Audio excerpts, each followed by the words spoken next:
Blog Talk Radio. No risk it, no biscuit.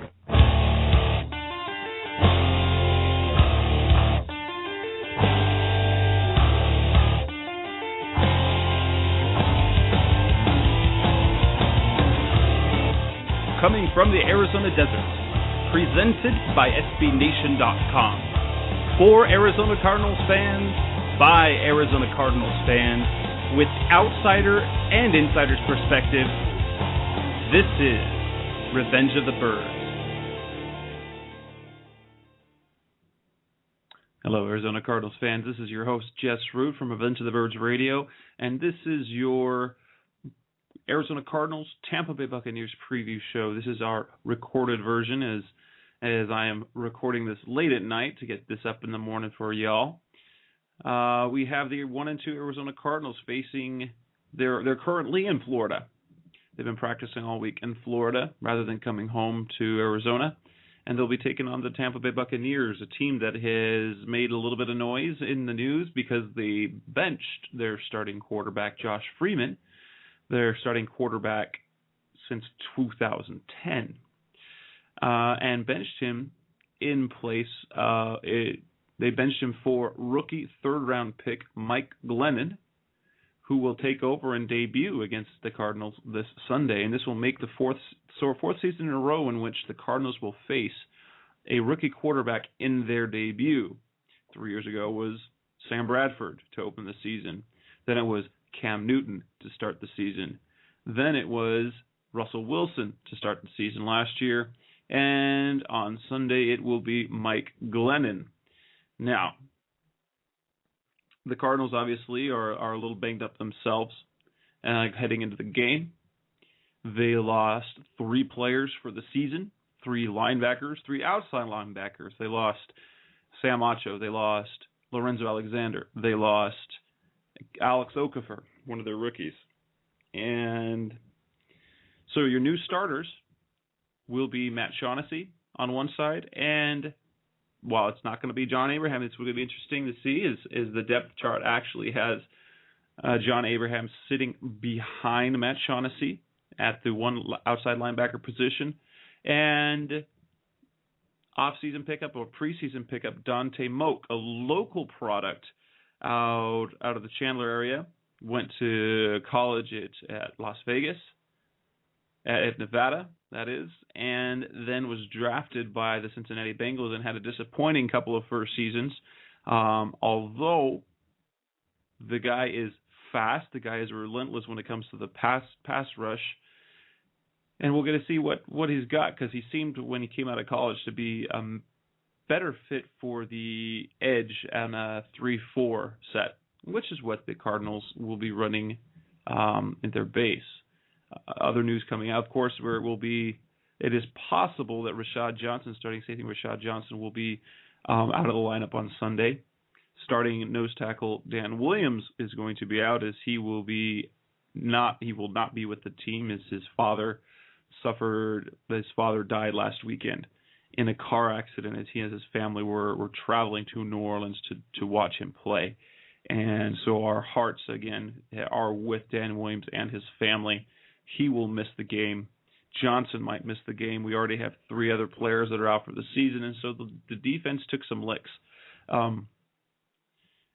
Which leads us to Todd Bowles, who the defensive coordinator. He spoke to the media today, as Thursday is, well, I guess this is early Friday morning. So on Thursday, Todd Bowles spoke to the media. Thursday is the day where Bruce Arians doesn't talk to the media, but rather he has his coordinators do so. And Todd Bowles said that they would run 3-4 and 4-3 sets to kind of counter with the injuries. Although if you've been paying attention, you have seen the Cardinals already use some 4-man lines.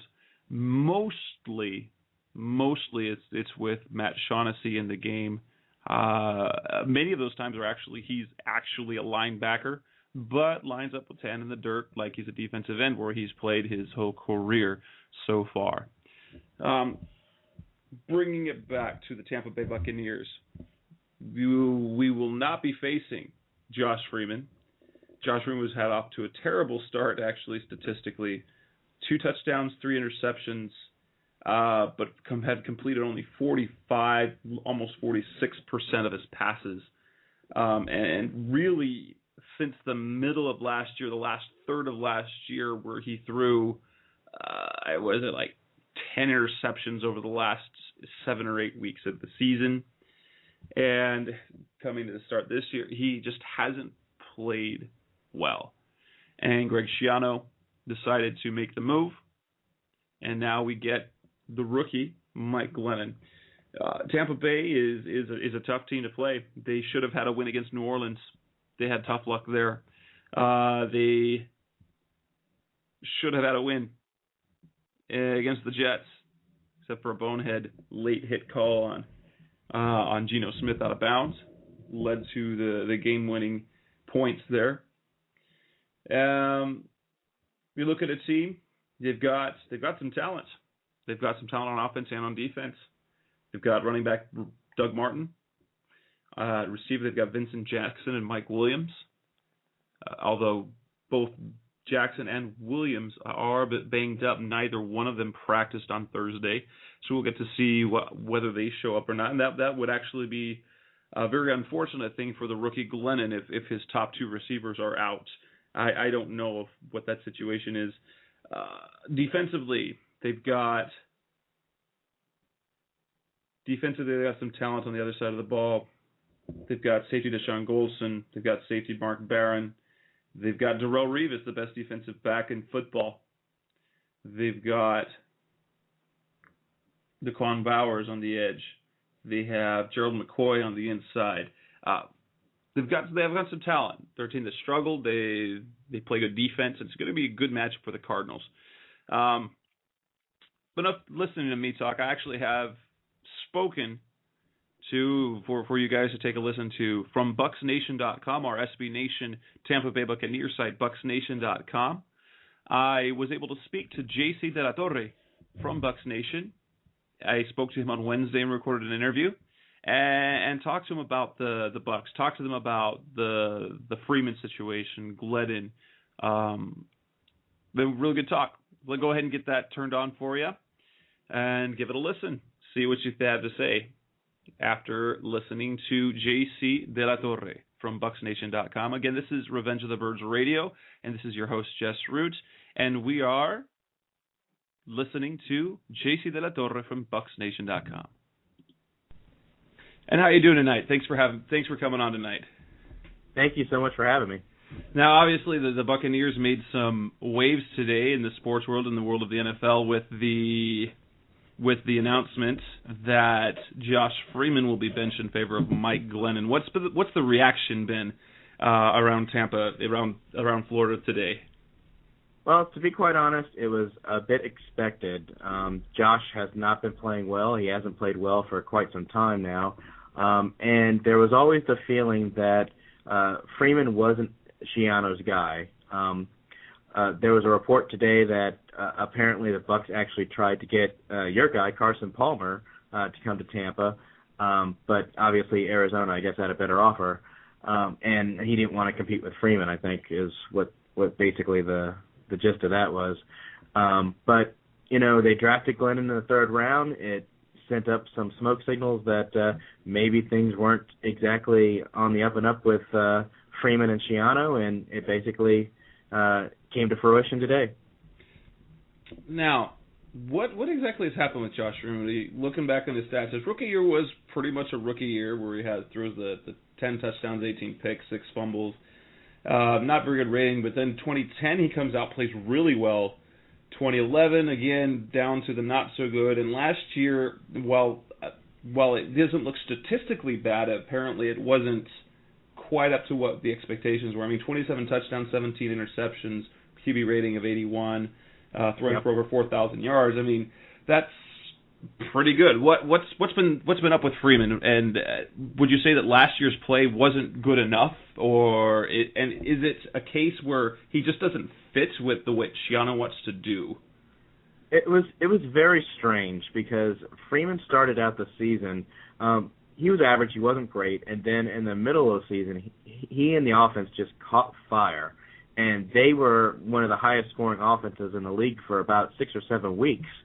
And then something happened, something changed. We're not sure exactly what caused it, but Freeman just went into the tank the last half of the season. And in the beginning of the season, he only had about 7 interceptions through about 9 games, and then had 10 interceptions in the course of like 3 or 4 games. And he just fell apart. And then I guess it put some of that doubt in Coach Schiano's mind that Freeman could actually execute the offense the way they want him to. And they started with pursuing other quarterbacks. They drafted Glennon. And Freeman this season, it's been very strange because we've always heard Freeman is the first guy in the building, the last guy to leave. He prepares himself. He works really hard. But this season, we've heard reports that he missed his own passing camp with the kids. He missed a team photo. He's missed meetings. He's fallen asleep at meetings. There's something not right with Freeman. And today on the local radio, there was actually somebody that one of the radio hosts was claiming that there could be some off-the-field issues with Freeman. I don't want to get into that because there's nothing that substantiates that. So I don't think we should even go down that road. But something definitely changed with Freeman. I don't know if maybe he lost his confidence or he just crumbled under the pressure. But it just seemed like he's not the same guy he was a couple of years ago. Well, and Schiano by no means is a warm and fuzzy coach. From by all indications out here from Schiano does not have the reputation of being the most likable guy. They have. I mean, we don't talk. I mean, I'll be honest. We don't talk a lot about the Buccaneers out here. Sure. But when it does come up, that usually is not positive words about the head coach. Just his. Apparently his persona or what not. Do you think it could have anything to do with that sort of relationship? And I know all football players have all sorts of different type of coaches, and most of them tend to be very abrasive and very tough. Is Schiano any different than a typical football coach? I think Schiano tries to emulate the likes of Tom Coughlin or even Belichick to an extent, where he's a no-nonsense guy, and he's also a bit of a megalomaniac. He wants to control every aspect of the franchise. Obviously, Mark Dominic is the general manager, so he can't control buying the groceries, as Bill Parcells used to say. But he still wants to get his hands into every single pie. A lot of the heat on the offense hasn't been on offensive coordinator Mike Sullivan because there's a lot of people that feel that Schiano is interfering with Sullivan's play calling. Same thing on defense. Some of Schiano's schemes are a bit strange, a bit odd. For instance, there was a play against New England where you guys know that we've spent millions of dollars on the secondary, but on a key play in the red zone, we had one of our defensive linemen covering a receiver. What? Make any sense? No. Obviously not. So it's like Schiano just seems to keep injecting himself into every aspect. And it's the same way with his relationship with the players. He wants to know what interviews they're doing. He wants to know what they're doing to prepare for games. He's a bit overbearing at this point, and I think that's rubbed a lot of the players the wrong way.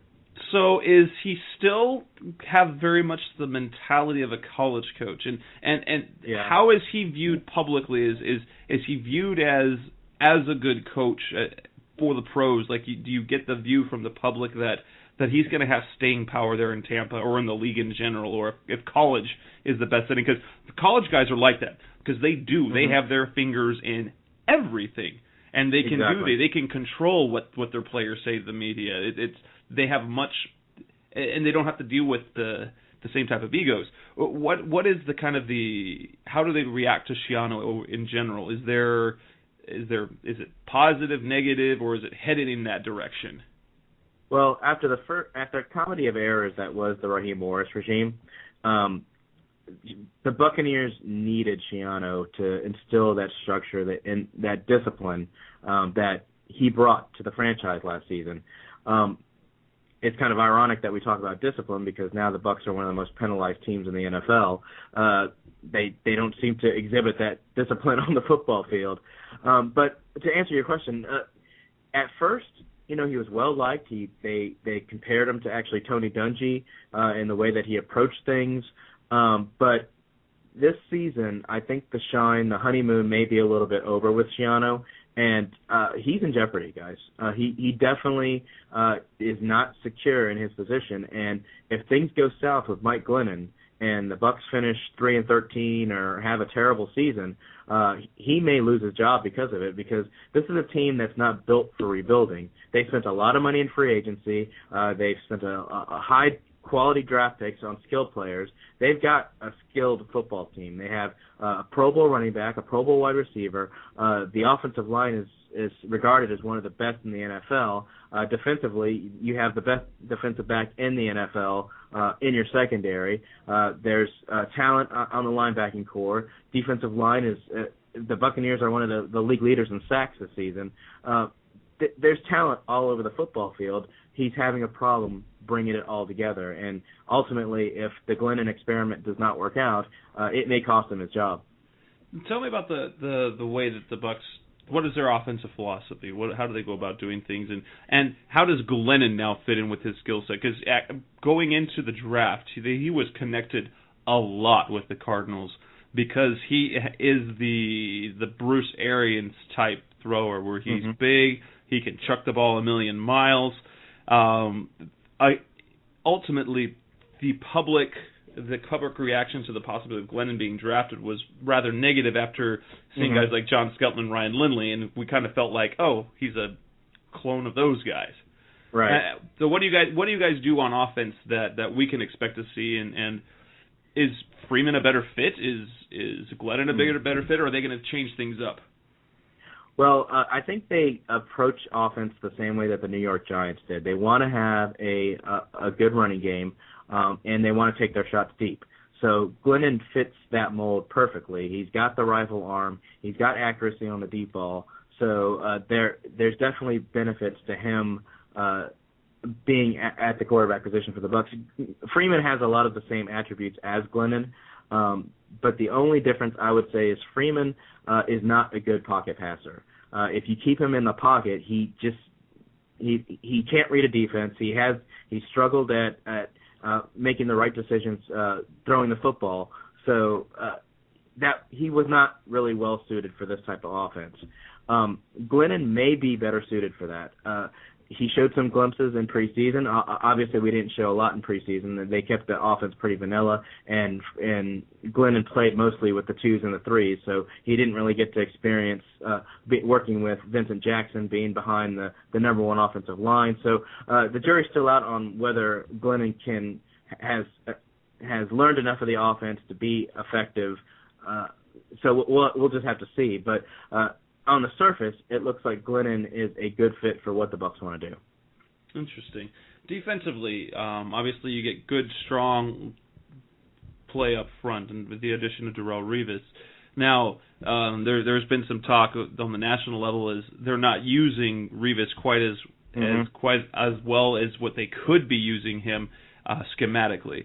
What do you guys throw at the Cardinals, or what do you guys throw out there defensively that we can expect? As Tampa Bay football is not something we see a lot of. Is outside of the Cardinals games, the national games don't typically include Tampa.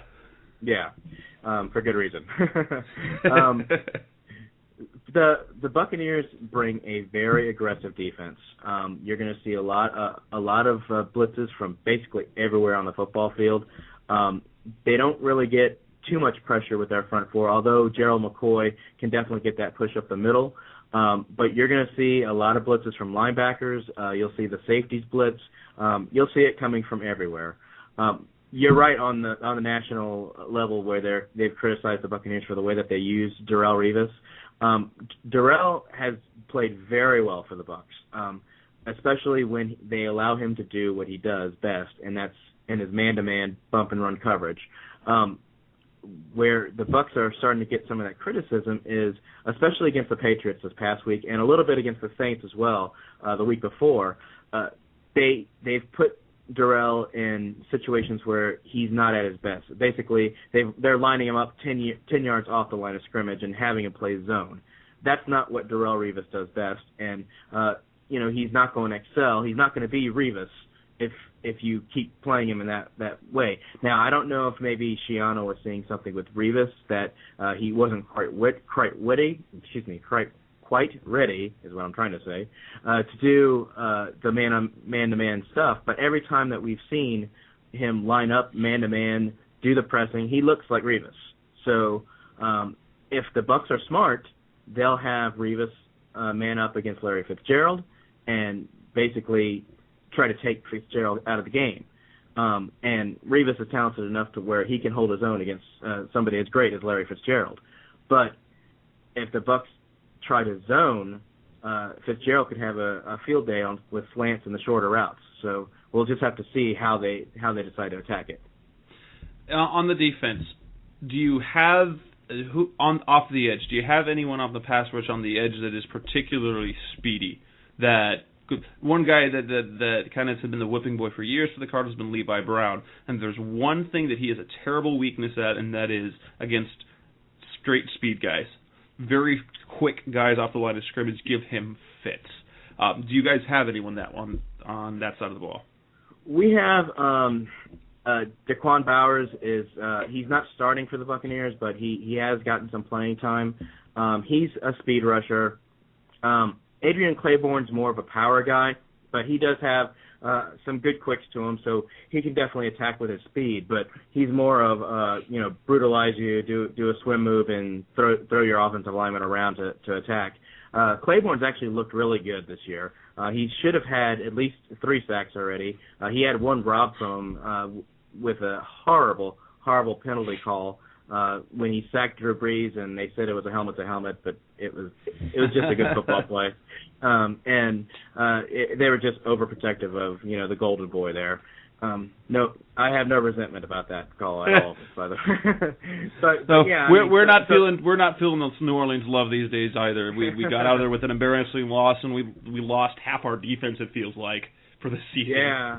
Yeah, I heard about you guys having problems with the linebacking core, and the lucky thing for you guys is that at this point the Bucs don't have anybody as a threat in the middle of the field that can attack that weakness. So it's going to be an interesting ball game, I think. Defensively, you got to watch out for the Bucs linebackers because Dakota Watson, Levante David, they come off on the edge on blitzes. They are super quick. Lightning fast, and that's where you may see some trouble for the offensive line for the Cardinals. Okay. Now, going back to Josh Freeman, because it's fun to talk about Josh Freeman. There's been, in fact, this afternoon, talk among our community that the Cardinals should give up a late-round pick for Freeman. Based on the kind of the things that you discussed, his inability to stand up and make decisions in the pocket, read defenses, leads me to believe, well, why would we want it? Why would we want that guy? Or rather, when has it ever been successful at picking up some other team's scrap when at the quarterback position? How willing or how likely do you think it is that Freeman will be dealt during the season, or will we see him back behind under center if Glennon doesn't look as good as he could? What are the Bucs looking to acquire? And if you were another team, would you make that deal? That's a good question. So I don't see Josh Freeman ever starting another game for the Bucs unless both of the other quarterbacks on the roster get hurt. That's the only way I see him getting in a game. I think they've made the break from Freeman, and it's not one of those deals where you can put Glennon in for a couple games, and if he's terrible, then you put Freeman back in. I don't see that happening at all. I think it's Glennon's season for the rest of the year, barring injury, of course. So Freeman's done in Tampa. Will they trade him? They would love to trade him, and I think he'd love to be traded. But the question is will we have any takers? And that's a good question. I know that they've talked about maybe Minnesota might be interested. Jacksonville's already said no thanks, and if Jacksonville's telling you no. Well, they say Teddy Bridgewater. They say Teddy Bridgewater on the horizon. So, Freeman's still making. He's in the last year of his contract, so he's making about $8 million. So a team would have to invest that kind of money into somebody who may not start for them this season. But there's some offensive coordinator out there that believes that he can be the guy that can fix Freeman. Freeman has all the intangibles that you want as a quarterback. He's got the big arm. He can move around the pocket. He's shown in this league that he can play at a high level. He's just not done it consistently, and then this season he's just fallen apart. So you have to question maybe his mental toughness a bit. And, of course, like I had mentioned, the off-the-field rumors don't help either. And if that's gone around the league, then, that may make a GM think twice. But would I take a chance on Freeman? Yeah, I would. For a late-round pick or a mid-round pick, he might be worth a shot. Okay, that's interesting. Is it? What do you think the Bucs would expect to get it if a deal comes around? How would it? Actually, I'm going to go back to something that I found really interesting. Is in part where you said that the Bucs couldn't come up with a better deal than what the Cardinals did because the Cardinals gave up basically nothing. I can understand Carson Palmer not wanting to go into a situation where he was competing with Freeman to start, but I find that interesting that they could. Arizona gave up nothing. We swapped picks. We swapped picks in the draft this year, and if he plays 13 games, we give up a 7th rounder this year. It turned out that based on the other deal, because we swapped the pick that we had picked up from Minnesota, we got Carson Palmer for A.J. Jefferson, who is a cornerback we were going to cut last year. Yeah. But I can understand, which would be really interesting, the turnabout. If for some reason it hasn't actually been connected to it, but if the Cardinals were to make a move, I don't think they have the means to do it because I don't think the room to salary cap unless they made a deal in conjunction with a restructuring of Freeman's deal to keep him around for a couple more years, where they bring him over. Then only to have him and Carson Palmer on the same team here. I don't think that'll happen because I think they're very pleased with Drew Stanton, but that'd be an interesting thing to happen now. Talking about the game coming up, the Cardinals you already mentioned how they don't necessarily have anyone in the field. That offensive line, you've got strong offensive line. I'm definitely in the middle. On the interior line, very strong. What's the tackle play like? Well, Donald Penn used to be a Pro Bowler, but this season he's not played very well. He's let a few sacks go by. They're very good on the run.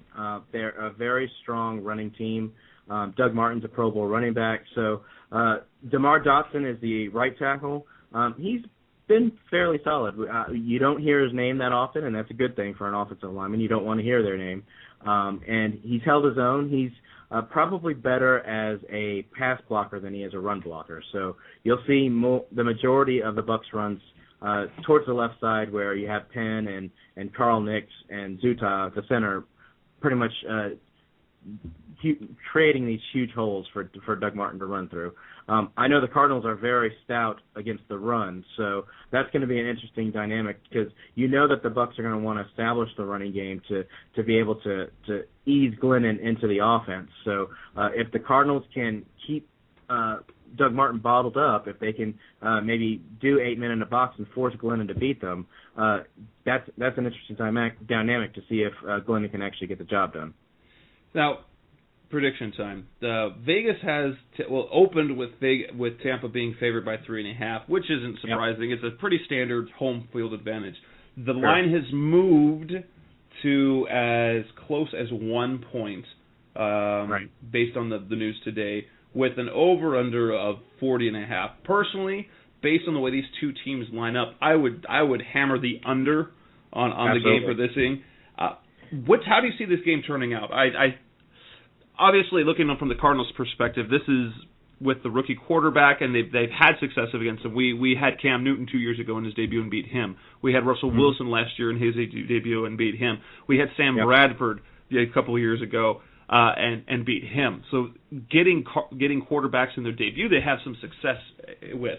Sure. However, and truly with the situation we have on our defense with Darrell Washington being out for the first 4 games of the year, finishing this 4-game set 2-2 really would be quite good. I think that's a good matchup for both teams. I just don't know which way it's going to go. I tend to think that the Cardinals are going to have the edge with Glennon coming in his debut, because it typically is, especially for not a first rounder, not the highly touted quarterback, that they're going to take more lumps than the guys at the top of the draft. How do you see this game playing out? Well, I'll be quite honest with you. I've flip-flopped back and forth about 5 times with this game. I honestly am not sure which way it's going to go. I see it being a very low-scoring game. I think that with Glennon, that the offense is going to probably be dumbed down a bit. They may not take as many shots deep. They may try to focus on Doug Martin trying to run the football. With the Cardinals being stout against the run, it may be a difficult go for them to be able to continue to establish drives. On the flip side, I'm very confident that the Buccaneers defense can handle Carson Palmer and Larry Fitzgerald, and that's really going to be the big matchup. Few teams run on the Bucs, so I'm afraid that Mendenhall may not. Is he still healthy? Because sometimes with Mendenhall, he can play for a game and then he's hurt. He's missing practice time with the toe injury. He was clearly limited in the game, but we've got a group of 3 running backs that we'd like to use between Richard Mendenhall, Alfonso Smith, who's a bit of a no-name. He's went a couple years undrafted, and then we've got the 6th-rounder Andre Ellington, who's kind of the new pet project, who's been seeing more and more playing time. So, I mean, I don't anticipate too much success against the Bucs running the ball, because few teams run the ball against the Buccaneers.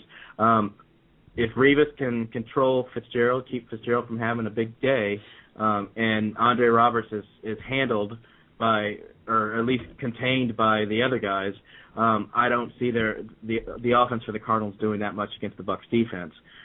So, like I said, it's going to be a very low-scoring game. It may come down to the turnover battle. It may come down to kickers. And right now, Ryan Lindell for the Bucs is struggling mightily. I'm going to stick with the home team. I'm going to go with the Bucs, but it's going to be a very close game. I'm going to probably say it's going to be like a 16-13 kind of ball game. That was actually my exact prediction. Either way, I was going to think. I don't think there's going to. We might get a touchdown on either side, and then it's going to be a battle of kickers after that. And so my thoughts exactly, a 16-13 game in one of the two teams' favor. Yep. Great. JC, I'm very appreciative of you coming on tonight, and you have a wonderful night. And that does it with our interview with JC Delatorre, again from BucsNation.com. Interesting stuff. Few teams are able to run the ball on the Bucs. Cardinals fans, to be honest, are you worried about that? The Cardinals don't run the ball, except on their scoring drives, oddly enough, which doesn't make sense. So then they run the ball, they score, yet they don't run the ball much. Anyhow, Bruce Arians loves to pass the ball, loves to chuck the rock. So what are the Cardinals going to do? This Bucs defense is formidable. They've got a stout run defense. They've got the best cover corner in football in Darrelle Revis. Okay, Richard Sherman could be in there. Patrick Peterson isn't quite there, but Richard Sherman's right there. But Darrelle Revis, he's as good as they are. So they're going to struggle with Wonder Ball. The Cardinals' top receiver arguably could be neutralized. Who's going to win this game? JC predicted 16-13 Bucs. I initially said 16-13 on the side of the Cardinals. I am changing that a little bit after talking to him on Wednesday. The more and more I stew on the fact that it will be Mike Glennon starting, I am leaning towards a little more separation. And I think it will be 19-13 Cardinals. I think the defenses on both sides will do the job. I think Glennon will turn the ball over. ESPN's predicting 4 interceptions. I think that's a bit a bit much, but I think that Glennon will turn the ball over. He's a rookie in his debut. It's going to happen. And the Cardinals' defense, we don't know what the defense is. It looked good a couple weeks ago. Last week it didn't look so good in the passing game. However, they've been pretty stout against the run. Now, we'll have to wait and see without Lorenzo Alexander or Sam Acho in the run support. But if they can limit Doug Martin and force Glennon to throw the ball, I think they're going to have success defensively. That doesn't mean that offensively they're going to do much. Tampa's really tough. I mean, they held New Orleans to 16 points. And I think that's going to be a game of kicking. I think both teams will get in the end zone once, and then Jay Feely's going to have himself a fun day, 4 field goals, and we'll end up with a 19-13 Arizona Cardinals win. Arizona Cardinals fans, what are your predictions? Who will have the upper hand? Will it be Darrelle Revis? Will it be Larry Fitzgerald? Will we see Revis on other Cardinals receivers, especially now that Fitz is moving around? He play on the outside. He'll move inside in the slot on third down when they bring in three receivers, when they bring in Andre Roberts. Will the Cardinals try to stick with the running game? Will they attempt to run the ball more than their scripted 15 plays to start the game, or will they abandon it? Will the defense bounce back? Were the passing numbers they gave up last week, was that more on Drew Brees? Or is it more the fact that the Cardinals' defense is taking several steps back in the passing game? I tend to think it's Drew Brees, just because he does it to everyone. And so Mike Glennon, he'll get a few good throws in there. Rookies do that. I don't think it'll be an abomination, but I don't think he'll be anything special. So 2-2, that's what I've been predicting. 19-13 Cardinals. The Cardinals be 2-2 after 4 weeks. I take that. At the beginning of the year, who wouldn't have said, I'll take that? I won't take that.